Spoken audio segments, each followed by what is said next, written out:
मंच पर विराजमान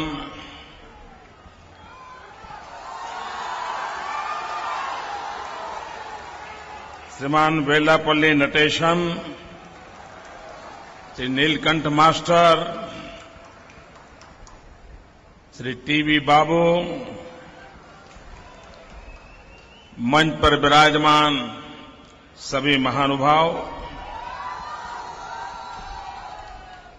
വേദിയിൽ സന്നിഹിതനായിട്ടുള്ള ബഹുമാന്യനായ ശ്രീ വെള്ളാപ്പള്ളി നടേശൻ അവർകളെ, ഈ സമ്മേളനത്തിന്റെ അധ്യക്ഷത വഹിക്കുന്ന ശ്രീ നീലകണ്ഠൻ മാസ്റ്റർ, KPMSന്റെ general secretary Shri TV Babu അവർകൾ, വേദിയിലുള്ള മറ്റ് ബഹുമാന്യരെ, प्रिय सहोदरी सहोदर नमारे,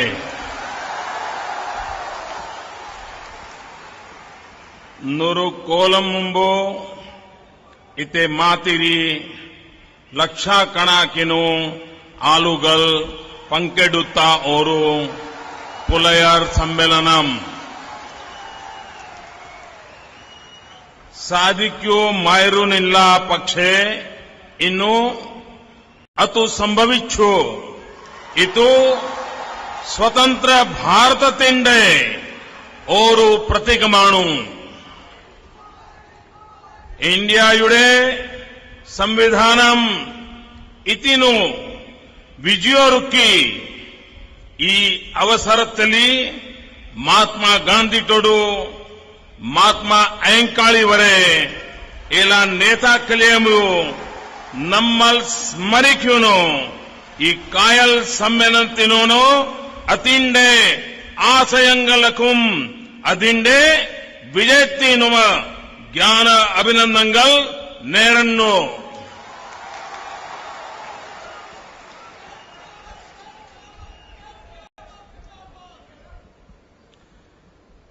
(1913) was a red-letter day in the history of untouchables in India. Cochin Puliya Sabha was the first downtrodden movement in Cochin.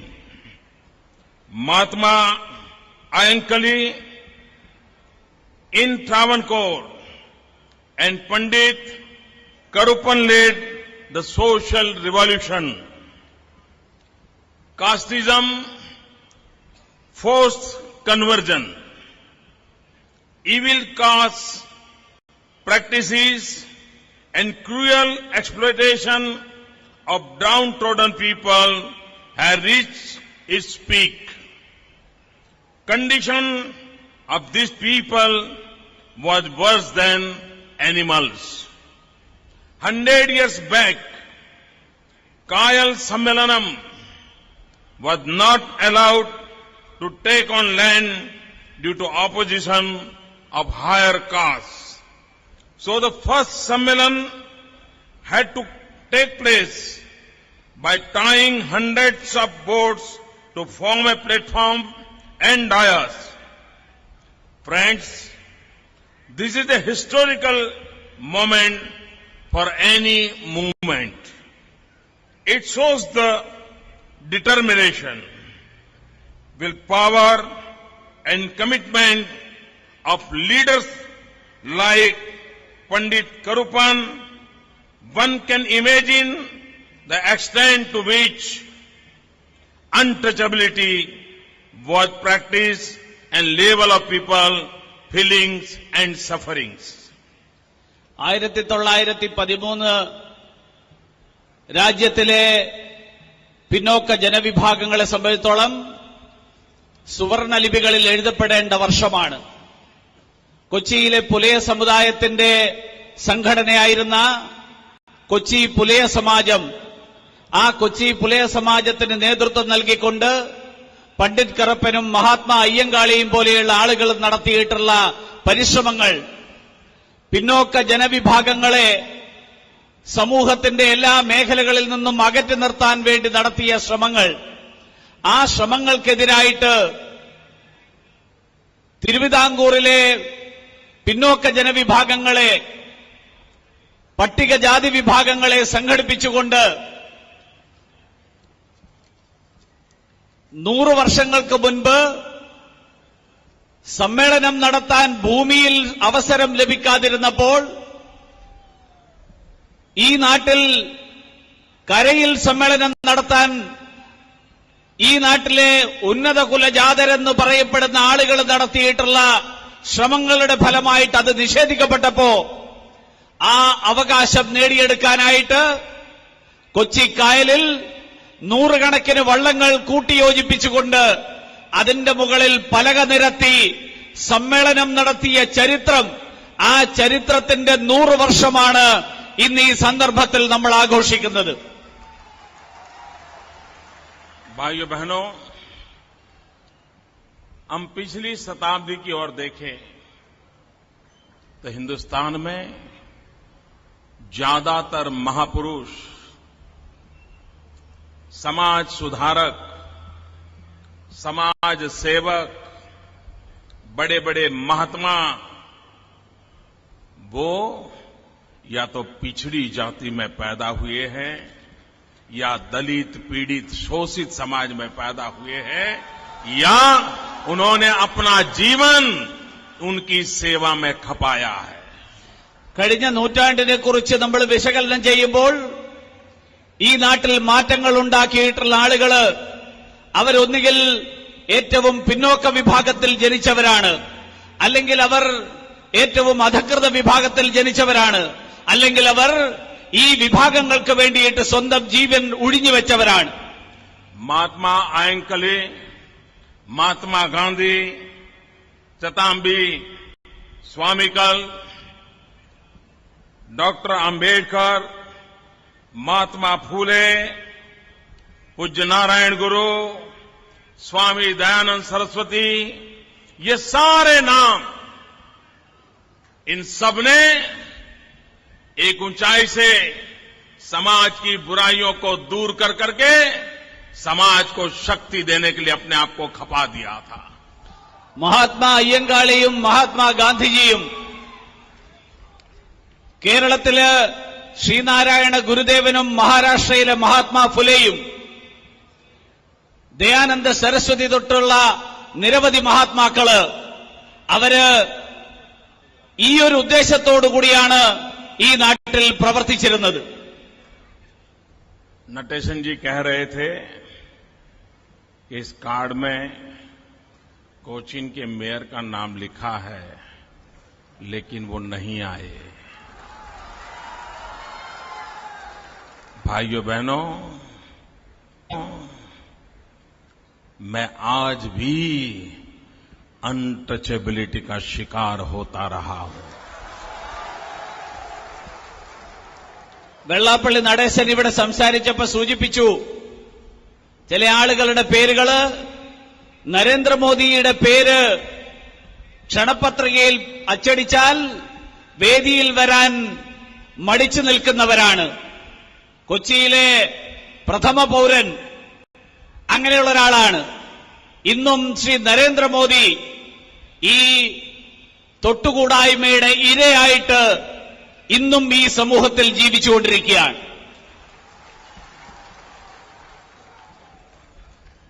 भाइयों बहनों,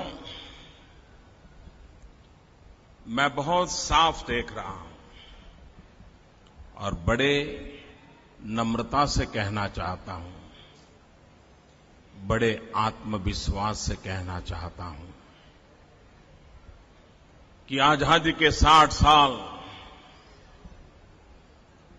जो भी उतार चढ़ाव आए हो, जिसका भी प्रभाव रहा हो, लेकिन मेरे शब्द लिख करके रखिए, आने वाले 10 साल हिंदुस्तान में दलित, पीड़ित, शोषित, पिछड़े, अति पिछड़े, इन्हीं की बात चलने वाली है. വളരെ ആത്മവിശ്വാസത്തോടുകൂടി പറയാൻ ഞാൻ ആഗ്രഹിക്കുകയാണ്. എല്ലാ കാര്യങ്ങളും മനസ്സിലാക്കിക്കൊണ്ട് പറയാൻ ആഗ്രഹിക്കുകയാണ്. പക്ഷേ വളരെ വിനയത്തോടുകൂടി സൂചിപ്പിക്കാൻ ആഗ്രഹിക്കുകയാണ്. സ്വാതന്ത്ര്യത്തിന്റെ കഴിഞ്ഞ 70 ആണ്ടുകളുടെ പരിശോധന, ഒരു വിലയിരുത്തൽ നടത്തിയതിനു ശേഷം ഒരു കാര്യം സൂചിപ്പിക്കാൻ ആഗ്രഹിക്കുകയാണ്. അടുത്ത വരാൻ പോകുന്ന ദശകം, ആ ദശകം ഈ നാട്ടിലെ പിന്നോക്ക ജനവിഭാഗങ്ങളുടെ, അധകൃത ജനവിഭാഗങ്ങളുടെ, ഈ നാട്ടിലെ ദരിദ്ര ജനവിഭാഗങ്ങളുടെ, അങ്ങനെയുള്ളവരുടെ തീരുമാനങ്ങളാണ് ഈ നാട്ടിൽ നടപ്പിലാകാൻ പോകുന്നത്. भाइयों बहनों, और मैं सिर्फ कहता नहीं हूं, मैं जब स्कूल में पढ़ता था, क्योंकि मैं बहुत गरीब परिवार से, बहुत ही पिछड़े समाज से आता हूं, मेरी मां अड़ोस पड़ोस के घरों में बर्तन साफ करती थी, पानी भरती थी, और मैं रेल के डिब्बे में चाय बेचता था.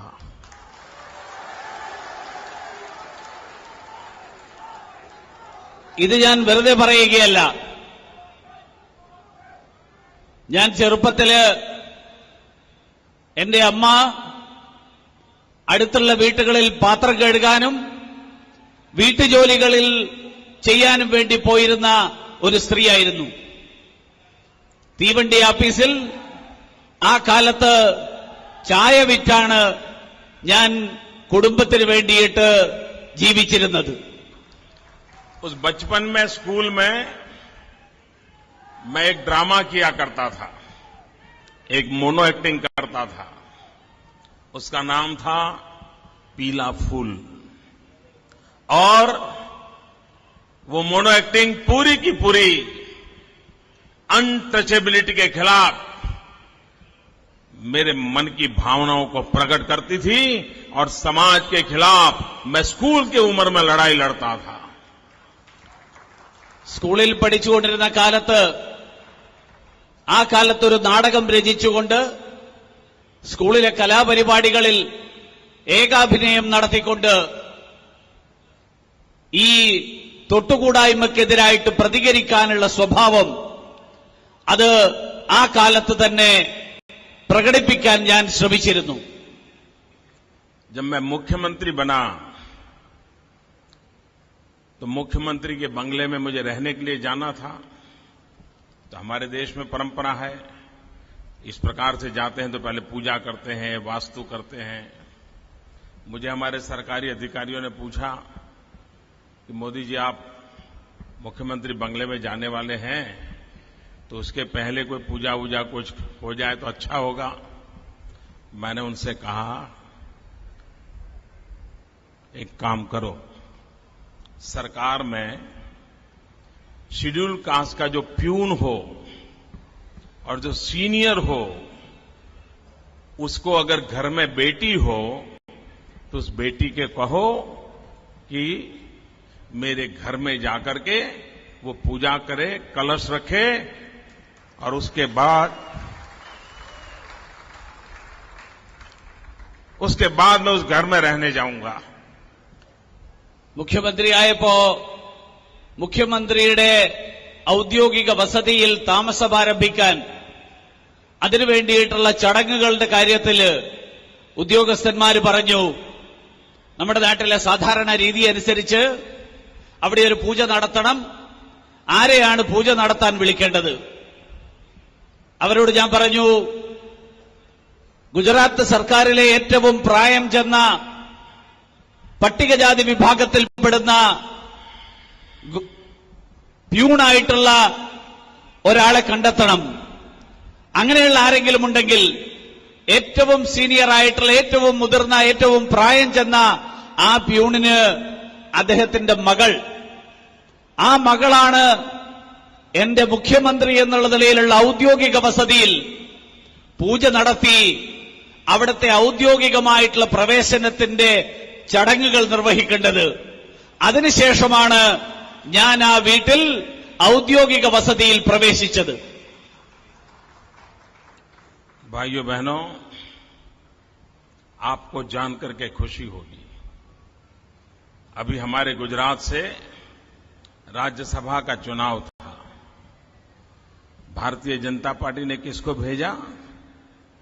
एक दलित जो धर्मगुरु है, बहुत छोटी आयु है लेकिन बहुत ही तेजस्वी हैं, उनको हमने राज्यसभा में भेजा। രാജ്യസഭയിലേക്കുള്ള തെരഞ്ഞെടുപ്പ് ഇപ്പൊ ഈ അടുത്ത ദിവസങ്ങളിൽ കഴിഞ്ഞു. ഗുജറാത്തിൽ നിന്ന് ആരെയാണ് ഞങ്ങൾ രാജ്യസഭയിലേക്ക് തെരഞ്ഞെടുത്തയച്ചത് എന്നുള്ളത് അറിഞ്ഞാൽ നിങ്ങൾക്ക് സന്തോഷമുണ്ടാവും. പട്ടികജാതി സമൂഹത്തിൽപ്പെടുന്ന ആ സമൂഹത്തിന്റെ ആത്മീയ ഗുരുവായിട്ടുള്ള വളരെ പ്രായം കുറഞ്ഞ എന്നാൽ ഏറ്റവും പ്രതിഭാസമ്പന്നനായിട്ടുള്ള ഒരു വ്യക്തി, അങ്ങനെയുള്ള ഒരു വ്യക്തിയാണ് ഞങ്ങൾ രാജ്യസഭയിലേക്ക് ഗുജറാത്തിന്റെ പ്രതിനിധിയായിട്ട് തെരഞ്ഞെടുത്തയച്ചിട്ടുള്ളത്. और दूसरा जो राज्यसभा का मेंबर हमने भेजा है वो एक फिशरमैन है। पहली बार एक फिशरमैन राज्यसभा में जाकर के बैठने वाला है. രണ്ടാമത്തെ ആളായിട്ട് ഗുജറാത്തിൽ നിന്ന് രാജ്യസഭയിലേക്ക് അയച്ചത് ഈ നാട്ടിലെ അരയ സമുദായത്തിൽപ്പെടുന്ന, ധീവര സമുദായത്തിൽപ്പെടുന്ന, മുക്കുവ സമുദായത്തിൽപ്പെടുന്ന അങ്ങനെയുള്ള സമുദായത്തിൽപ്പെടുന്ന ഒരു വ്യക്തിയായിരുന്നു. രാജ്യത്തിന്റെ ചരിത്രത്തിലാദ്യമായിട്ടായിരിക്കാം ഒരുപക്ഷെ ഈ വിഭാഗത്തിൽപ്പെടുന്ന ഒരു വ്യക്തി രാജ്യസഭയിൽ അംഗമായിട്ട് കടന്നു ചെല്ലുന്നത്. भाइयों बहनों, मैं ये घटना इसलिए कह रहा हूं, जब मैं कहता हूं न कि आने वाले 10 साल, मेरे शब्द लिख के रखिए, वो 10 साल आपके हैं, आपके. വരാൻ പോകുന്ന 10 വർഷം നിങ്ങൾ കുറിച്ചിട്ടോളൂ. ആ 10 വർഷം വരാൻ പോകുന്ന ദശകം നിങ്ങളുടേതാണ്, നിങ്ങൾ ഓരോരുത്തരുടേതും. और भाइयों बहनों, पिछले 60 साल में जितनी सरकारें आई, करने जैसे कई काम उन्होंने नहीं किए हैं. वो सब पूरा करने का मेरे नसीब में लिखा हुआ है. കഴിഞ്ഞ 60 വർഷക്കാലം ഈ രാജ്യം ഭരിച്ചിരുന്ന സർക്കാരുകൾ അവര് ചെയ്യേണ്ട ജോലികൾ പലതും ചെയ്തിട്ടില്ല. അത് മുഴുവൻ പൂർത്തിയാക്കാനുള്ള ഉത്തരവാദിത്വവും ആ ദൈവേച്ഛയുമാണ് ഇവിടെ ലഭിക്കാൻ പോകുന്നത് വരാൻ പോകുന്ന വർഷങ്ങളിൽ എന്നാണ് ഞാൻ വിശ്വസിക്കുന്നത്. कोई मुझे कहे इस समाज को बचाने का जिस महापुरुष ने काम किया,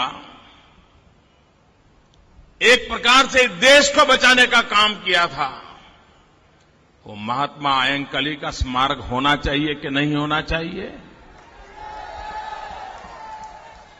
ഈ രാജ്യത്തെ രക്ഷിക്കാൻ, ഈ സമാജത്തെ മുന്നോട്ട് നയിക്കാൻ, അതിനുവേണ്ടിയിട്ടുള്ള പ്രവർത്തനങ്ങൾക്ക് നേതൃത്വം നൽകിയ മഹാത്മാ അയ്യങ്കാളിയുടെ സ്മരണ നിലനിർത്താനുള്ള ഉചിതമായിട്ടുള്ള സ്മാരകം, അങ്ങനെ ഒരു സ്മാരകം ഉണ്ടാകേണ്ടതാണോ അല്ലയോ എന്നുള്ള ചോദ്യമാണ് ഉയരുന്നത്. मुझे लगता है ये पवित्र काम भी मेरे लिए ही बाकी रखा गया है. ആ കടമയും നിറവേറ്റാനുള്ള ഉത്തരവാദിത്തമാണ് എന്നിൽ അർപ്പിതമായിട്ടുള്ളത് എന്നാണ് ഞാൻ കരുതുന്നത്. आज केरल शिक्षित है, वो किसी सरकार की बदौलत नहीं है. अगर नारायण गुरु न होते, नारायण गुरु ने वह तपस्या न की होती, नारायण गुरु ने एक एक बच्चे को पढ़ाई के पीछे जीवन न खपाया होता, तो आज केरल शिक्षित न होता. കേരളത്തിന്റെ വിദ്യാഭ്യാസ മേഖലയിലെ പുരോഗതി, ആ പുരോഗതിയുടെ പ്രധാന കാരണം, അതിന്റെ കാരണം ശ്രീനാരായണ ഗുരുദേവന്റെ ദർശനങ്ങളും ശ്രീനാരായണ ഗുരുദേവൻ മുന്നോട്ട് വച്ചിട്ടുള്ള ആശയങ്ങളുമാണ്. ശ്രീനാരായണ ഗുരുദേവൻ ഇല്ലായിരുന്നുവെങ്കിൽ ഒരുപക്ഷെ ഈ കേരളത്തിന്റെ വിദ്യാഭ്യാസ പുരോഗതി ഇന്ന് കാണുന്ന രീതിയിൽ ഒരിക്കലും ഉണ്ടാകുമായിരുന്നില്ല. क्या हिंदुस्तान के और इलाकों को पता नहीं होना चाहिए कि नारायण गुरु महापुरुष ने इतना बड़ा काम किया था, महात्मा अयंगली ने इतना बड़ी आंदोलन चलाया था, समाज को बचाया था? क्या देश की युवा पीढ़ी को पता नहीं चलना चाहिए? ഈ രാജ്യത്തിന്റെ മറ്റു ഭാഗങ്ങളിലുള്ള ജനങ്ങൾക്ക് ശ്രീനാരായണ ഗുരുദേവന്റെ ദർശനങ്ങളെക്കുറിച്ച് അറിയാനുള്ള അവകാശവും അവസരവും ഉണ്ടാകണ്ടേ? മഹാത്മാ അയ്യങ്കാളിയുടെ ദർശനങ്ങളെക്കുറിച്ചും അദ്ദേഹത്തിന്റെ ഉത്ബോധനങ്ങളെക്കുറിച്ചും ഈ രാജ്യത്തിന്റെ മറ്റു ഭാഗങ്ങളിലുള്ള ജനങ്ങൾക്ക് അറിയാനുള്ള അവസരങ്ങളും അവകാശവും ഉണ്ടാകേണ്ടതല്ലേ? लेकिन भाइयों बहनों, 60 साल से जो लोग सरकारें चला रहे हैं उनको तो लगता है कि सब कुछ एक परिवार ने किया है, बाकी लोगों ने कुछ नहीं किया है। 60 കൊല്ലക്കാലമായിട്ട് ഈ രാജ്യം ഭരിക്കുന്ന ആളുകൾക്ക് അവർ കരുതുന്നത് ഇവിടെ സംഭവിച്ചതെല്ലാം ഒരു കുടുംബത്തിന്റെ പരിശ്രമ ഫലമാണ്, മറ്റുള്ളവരൊന്നും തന്നെ ഒന്നും ചെയ്തിട്ടില്ല എന്നാണ്. भाइयों बहनों, हिंदुस्तान में राजनेताओं पर, सभी पक्ष के सभी राजनेताओं पर एक आरोप लगातार लगता है कि वे सत्ता में आते हैं तो इनके परिवार को माला माल कर देते हैं, उनके परिवार का भला करते हैं। भाइयों बहनों, मैं सरकार में आकर के जिस परिवार ने मुझे जन्म दिया है उनके लिए मैंने कुछ भी नहीं किया है। लेकिन भाइयों बहनों, अगर 2014 में आप मुझे सहयोग देकर के दिल्ली में बिठाएंगे तो मैं मेरे परिवार के लिए कुछ करना चाहता हूं। लेकिन वो परिवार नहीं जिसने मुझे जन्म दिया है, ये मेरा परिवार है, इस परिवार के लिए मुझे करना है। ഈ രാജ്യത്ത് സാധാരണഗതിയിൽ രാഷ്ട്രീയ നേതാക്കന്മാരെ കുറിച്ച് ഉയരുന്ന ആരോപണം അവര് സ്വന്തം കുടുംബത്തിന്റെ അഭിവൃദ്ധിക്ക് വേണ്ടിയിട്ട് പ്രവർത്തിക്കുന്നവരാണ്. അവരെന്ത് ചെയ്താലും അത് കുടുംബത്തിന് വേണ്ടിയിട്ട് ചെയ്യുന്നവരാണ് എന്നുള്ളതാണ്. സർക്കാരിൽ ഭരണത്തിൽ വന്നതിന് ശേഷം എന്റെ കുടുംബത്തിന് വേണ്ടിയിട്ട് ഞാൻ ഒന്നും ചെയ്തിട്ടില്ല. 2014 ഈ രാജ്യത്തിന്റെ ഭരണത്തിലേക്ക് നിങ്ങളുടെ സഹായം നിങ്ങളെല്ലാവരും കൂടി തീരുമാനിക്കുകയാണെങ്കിൽ, ആ പദവിയിലേക്ക് തിരഞ്ഞെടുക്കുകയാണെങ്കിൽ ഞാൻ എന്റെ കുടുംബത്തിന് വേണ്ടിയിട്ട് എന്തെങ്കിലുമൊക്കെ ചെയ്യണം എന്നാഗ്രഹിക്കുന്നു. പക്ഷെ ആ കുടുംബം എനിക്ക് ജന്മം നൽകിയ കുടുംബമല്ല. ഈ ഇരിക്കുന്ന മുഴുവൻ ഈ ജനസമൂഹത്തിന്റെ ഈ കുടുംബത്തിന് വേണ്ടിയാണ് ഞാൻ എന്തെങ്കിലും ചെയ്യണമെന്ന് ആഗ്രഹിക്കുന്നത്. भाइयों बहनों, ये मेरा बृहद परिवार है। ये दलित, ये पीड़ित, ये शोषित, ये पिछड़े, ये आदिवासी, क्योंकि मैं इन्हीं के बीच में पैदा होकर के उन्हीं के बीच में पला बड़ा हूं और इसलिए मुझे मेरा कर्तव्य बनता है, मेरे इस परिवार की भलाई के लिए मुझे प्राथमिकता देनी चाहिए। ഈ ഇരിക്കുന്നവരാണ് എന്റെ കുടുംബം. ഇതാണ് എന്റെ വിശാലമായിട്ടുള്ള കുടുംബം. ഈ ഒരു സമൂഹത്തിലാണ് ഞാൻ ജനിച്ചത്, ഈ സമൂഹത്തിലാണ് വളർന്നത്, ഈ സമൂഹമാണ് എന്നെ വലുതാക്കിയത്. അതുകൊണ്ട് തന്നെ എന്റെ കടമയും ഉത്തരവാദിത്വവുമാണ് ഈ സമൂഹത്തിന് വേണ്ടിയിട്ട് പ്രവർത്തിക്കാനും അവരുടെ നന്മയ്ക്ക് വേണ്ടിയിട്ട് എന്നെ സ്വയം സമർപ്പിക്കാനുമുള്ള ഉത്തരവാദിത്വം. भाइयों बहनों, अगर हमें प्रगति करनी है, हमें विकास करना है, 2 चीजों की हमें गांठ बांधनी होगी। मैं अपने परिवारजनों के बीच आया हूं और महात्मा जी के पुण्य स्मरण के लेकर के आया हूं तब मैं पूज्य नारायण गोवामुस गुरु की क्षमा मांगते हुए, पूज्य महात्मा आयनकाली जी की क्षमा मांगते हुए एक छोटे सेवक के रूप में आप सबसे प्रार्थना करना चाहता हूं। 2 चीजें हैं जिसमें हम कॉम्प्रोमाइज न करें। एक, हमारे बेटे बेटी को जितना पढ़ा सकते हैं पढ़ाएं, उनको शिक्षित करें, शिक्षा में उनको आगे जाने दें, उनको अवसर दें। और दूसरा, हम लोगों की एक सबसे बड़ी मुसीबत है, सदियों से चले आ रही कुप्रथाएं, वो ऐसी हमारे जहन में घुस गई है कि उन कुप्रथाओं के चलते हम कभी कर्जदार बन जाते हैं, पूरा परिवार संकट में पड़ जाता है, हम 21वीं सदी में जी रहे हैं। मेरे भाइयों बहनों, हमारे समाज में, हमारे परिवार में, हमारे गांव में जो भी कुप्रथाएं चलती हैं, हमें उससे मुक्ति का संकल्प लेकर के जाना चाहिए। ഗാന്ധിജിയുടെ മഹാത്മാഗാന്ധിജിയുടെ സന്ദേശവുമായിട്ടാണ് ഞാൻ വരുന്നത്. ശ്രീനാരായണ ഗുരുദേവന്റെയും മഹാത്മാ അയ്യങ്കാളിയുടെയും നാട്ടിലേക്ക് അവരുടെ വാക്കുകൾ കേട്ട് വളർന്നിട്ടുള്ള ഒരു സമൂഹത്തിനോട് ഞാൻ ക്ഷമാപൂർവം പറയാൻ ആഗ്രഹിക്കുകയാണ്. നമുക്ക് പുരോഗതിയിലേക്ക് നീങ്ങണമെങ്കിൽ നമുക്ക് വളർച്ചയുണ്ടാകണം, വികസനമുണ്ടാകണം. ആ വികസനത്തിന് രണ്ട് കാര്യങ്ങൾ അത്യാവശ്യമാണ്. ഒന്ന്, നമുക്ക് നമ്മുടെ മക്കളെ, ആൺകുട്ടികളാണെങ്കിലും പെൺകുട്ടികളാണെങ്കിലും, അവർക്ക് വിദ്യാഭ്യാസം നൽകാനുള്ള ഉത്തരവാദിത്വവും ചുമതലയും അത് നമ്മൾ നിറവേറ്റണം. അവർക്ക് സാധിക്കാവുന്നത്ര, അവർക്ക് എത്രമാത്രം വിദ്യാഭ്യാസം നേടാൻ സാധിക്കുമോ അത്രയും വിദ്യാഭ്യാസം നൽകാനുള്ള ആ ഒരു സാഹചര്യം, അതിനുള്ള അവസരം നമ്മൾ ഉണ്ടാക്കണം. രണ്ടാമത്തെ കാര്യം, നമ്മുടെ സമൂഹത്തില് നിരവധി അനാചാരങ്ങളും നിരവധി അന്ധവിശ്വാസങ്ങളും ഇന്നും നിലനിൽക്കുന്നുണ്ട്.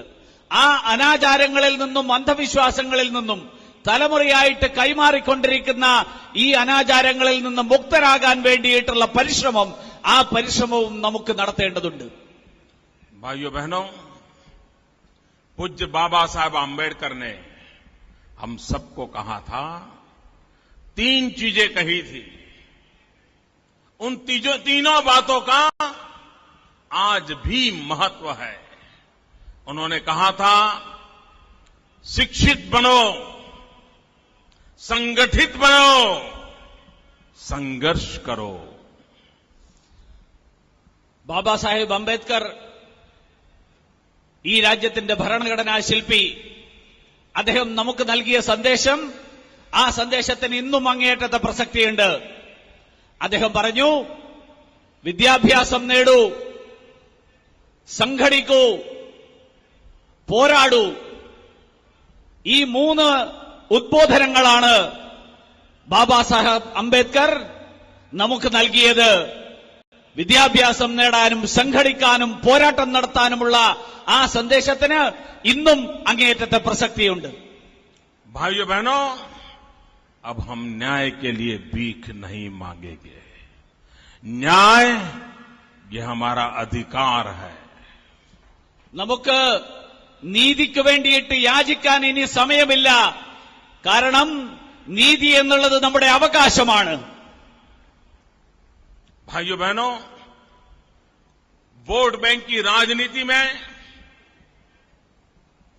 तोड़ो और राज करो, यही परंपरा चली है. भाई से भाई को लड़ाओ,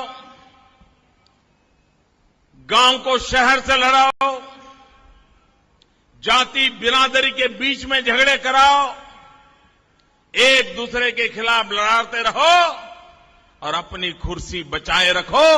यही कारनामे 60 साल तक चले हैं और हम बिखरते चले गए हैं, टूटते चले गए हैं और बर्बाद होते रहे हैं. വോട്ട് ബാങ്കിന്റെ രാഷ്ട്രീയം സഹോദരനെ സഹോദരനുമായിട്ട് അകറ്റാൻ വേണ്ടിയിട്ടുള്ള പരിശ്രമമാണ് ഉണ്ടായത്. ജാതികൾ തമ്മിൽ സംഘർഷമുണ്ടാക്കാനുള്ള പരിശ്രമമാണ് ഉണ്ടായത്. ഗ്രാമങ്ങൾ നഗരങ്ങളുമായിട്ട് ഏറ്റുമുട്ടാനുള്ള ആഹ്വാനമാണ് മുടക്കിയത്. ഇതിന്റെ ഫലമായിട്ട് നാട്ടിൽ സംഭവിച്ചിട്ടുള്ളത്, നമ്മൾ അസംഘടിതരായി, നമ്മൾ പരസ്പരം പോരടിക്കുന്നവരായി, നമ്മൾ വിഘടിതരായി. അതാണ് ഈ 60 കൊല്ലക്കാലത്തെ ഇന്ത്യയിലെ രാഷ്ട്രീയ രംഗത്ത് നമ്മൾ കണ്ടിട്ടുള്ളത്.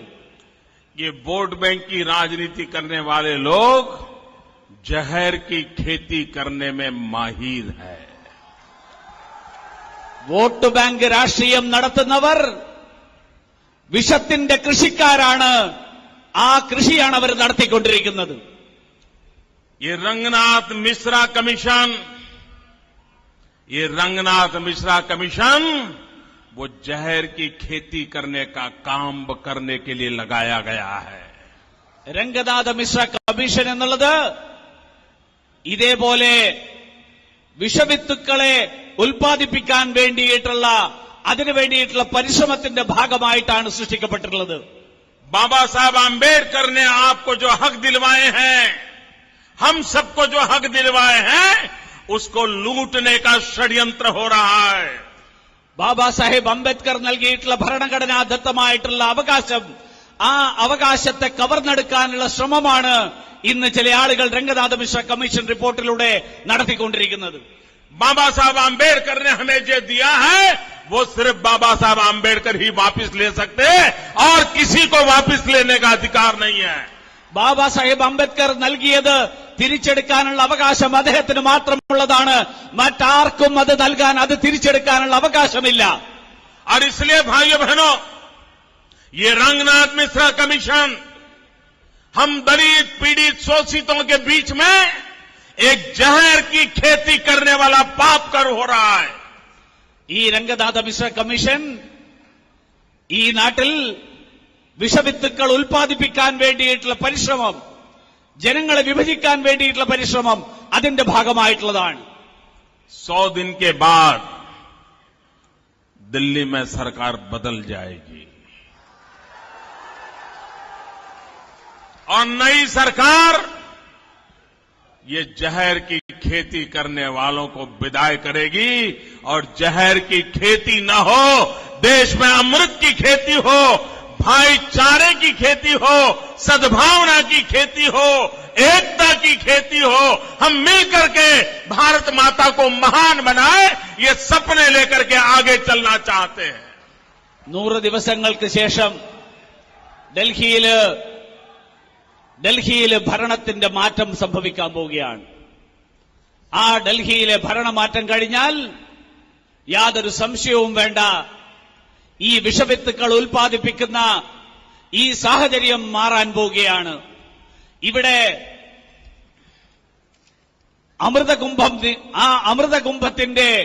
അമൃതകുംഭമാണ് ഉയർന്നു വരാൻ പോകുന്നത്, അമൃത കലശമാണ് ഉയർന്നു വരാൻ പോകുന്നത്. ഇവിടെ മനുഷ്യനെ യോജിപ്പിക്കുന്ന ഒരു സാഹചര്യം, സഹോദരന്മാരെ യോജിപ്പിക്കുന്ന സാഹചര്യം, ഇവിടെ ജനങ്ങളെ മുഴുവൻ യോജിപ്പിക്കുന്ന സാഹചര്യം, അങ്ങനെയുള്ള ഒരു സാഹചര്യം, സദ്ഭാവനയുടെ സാഹചര്യം, ആ സാഹചര്യമാണ് ഈ നാട്ടിൽ ഉയർന്നു വരാൻ പോകുന്നത്. महात्मा अहंकली और पूज्य नारायण गुरु ऐसे सभी महापुरुष जिन्होंने समाज को शिक्षित किया, समाज को शक्ति दी, ऐसे महापुरुषों को मैं नमन करता हूं, प्रणाम करता हूं. ഈ സമൂഹത്തിന് ശക്തി നൽകിയ, പ്രേരണ നൽകിയ ശ്രീനാരായണ ഗുരുദേവനെയും മഹാത്മാ അയ്യങ്കാളിയെയും അവരെ രണ്ടുപേരുടെയും പാദങ്ങളിൽ നമസ്കരിക്കാൻ ഞാൻ ആഗ്രഹിക്കുകയാണ്. नटेशन जी ने मुझे हौसला दिया, शक्ति दी, मैं नटेशन जी का आभारी हूं. ശ്രീ വെള്ളാപ്പള്ളി നടേശൻ അവർകൾ എനിക്ക് വലിയ പ്രേരണ നൽകിയിരിക്കുന്നു, ശക്തി നൽകിയിരിക്കുന്നു. അദ്ദേഹത്തിനോട് എനിക്ക് അങ്ങേയറ്റത്തെ കടപ്പാടുണ്ട്. केपीएमएस ने, विशेष करके नीलकंठ मास्टर जी ने मुझे आज आपके बीच आने का सौभाग्य दिया, मेरे अपनों के बीच आने का अवसर दिया, मेरे परिवार में बैठने का अवसर दिया, इसलिए मैं आपका भी आभारी हूं. കെപിഎംഎസിന്റെ നേതാക്കന്മാര് ശ്രീ നീലകണ്ഠൻ മാസ്റ്ററും ടി വി ബാബുവും എനിക്കിവിടെ നിങ്ങളോടൊപ്പം ഒരുമിച്ച് വരാൻ, നിങ്ങളെ എല്ലാവരെയും നേരിട്ട് കാണാൻ, എന്റെ കുടുംബത്തോടൊപ്പം ഒരുമിച്ച് വരാൻ അതിനുള്ള അവസരം നൽകിയിരിക്കുന്നു. തീർച്ചയായിട്ടും എനിക്ക് അവരോടും അങ്ങേയറ്റത്തെ കടപ്പാടും കൃതജ്ഞതയുമുണ്ട്. നിങ്ങൾ എനിക്കു ഇന്നു തന്ന സ്നേഹത്തിനു ഒരാളെ നന്ദി. നിങ്ങൾ ഉന്നയിച്ച ആവശ്യങ്ങൾ പൂർത്തീകരിക്കാമെന്നു ജ്ഞാന വാഗ്ദാനം ചെയ്യുന്നു.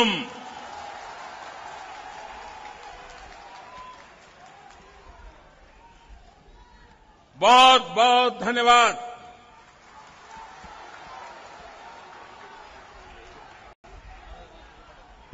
പ്രിയമുള്ളവരെ, മോഡിജിയുടെ പ്രസൻസിൽ കേരള പുലയർ മഹാസഭയും കേരള പുലയൻ മഹാസഭയും ലയിക്കുന്ന മഹത്തായ ലയന പ്രഖ്യാപനം മഹാസഭയുടെയും പുലയൻ മഹാസഭയുടെയും 3 നേതാക്കൾ ഇവിടെ വെച്ച് നിങ്ങളെ അഭിവാദ്യം ചെയ്തുകൊണ്ട് ലയനം പ്രഖ്യാപിക്കുകയാണ്.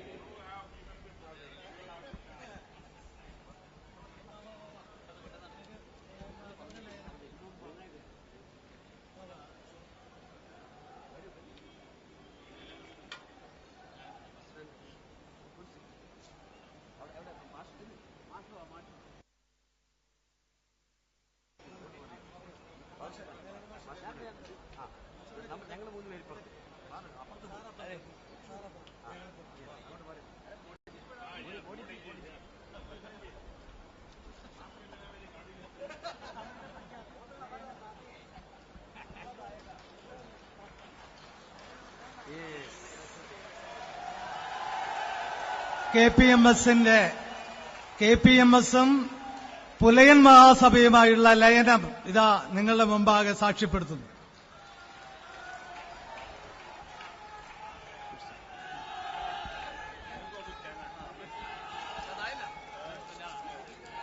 ഇവിടെ കേരള ടുഡേ എന്ന ഒരു പുസ്തകം ബഹുമാന്യനായ വ്യവസായ പ്രമുഖനായിട്ടുള്ള KK പിള്ള രചിച്ചിട്ടുള്ള പുസ്തകം വെള്ളാപ്പള്ളിയിൽ നിന്നും BJPയുടെ സംസ്ഥാന പ്രസിഡന്റ് V. മുരളീധരൻ നൽകി പ്രകാശനം ചെയ്യുകയാണ്.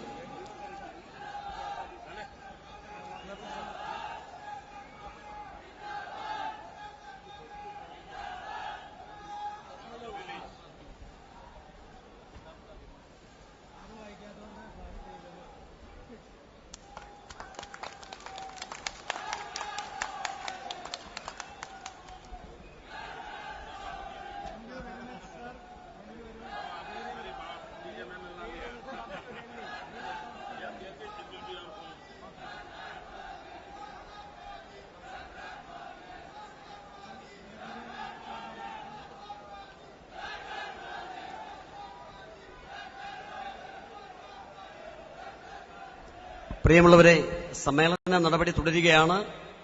അല്പസമയം കൊണ്ട് അവസാനിക്കും. എല്ലാവരും ഇരിക്കണം. ഇതിനുശേഷം നമ്മുടെ കലാകാരന്മാർ അണിയിച്ചൊരുക്കിയിട്ടുള്ള ഉദയസൂര്യൻ അടിമയെന്നല്ല എന്ന നാടകവും ഉണ്ടാവും. 6 മണിയോടുകൂടി പ്രോഗ്രാം അവസാനിപ്പിക്കുന്ന തരത്തിലാണ് ക്രമീകരിച്ചിട്ടുള്ളത്. അതുകൊണ്ട്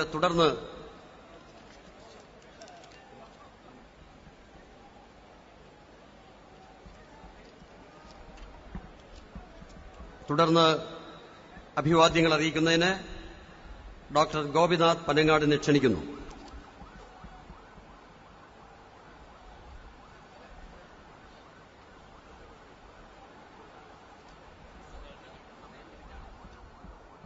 വേദിയിലെ വിശിഷ്ടാതിഥികളെ,